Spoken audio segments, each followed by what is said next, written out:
Social मीडियावरती TV चॅनेल्सवरती मी आता video पाहिला. त्या व्हिडिओची पार्श्वभूमी मी या सर्व लोकांना या माध्यमातून सांगू इच्छितो.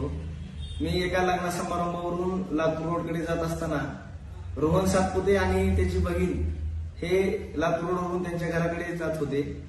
जात असताना जाधवर नावाच्या तरुणाने त्यांच्या स्कूटीला कट मारला आणि कट मारल्यानंतर रोहनच्या बहिणीने त्या जाधवर नावाच्या तरुणाला जाब विचारला असता त्या जाधवर नावाच्या तरुणाने त्या भगिनीला खालच्या भाषेत बोलून आरेरावी केली आणि मी तिथून जात असताना हा प्रकार माझ्या निदर्शनास आला.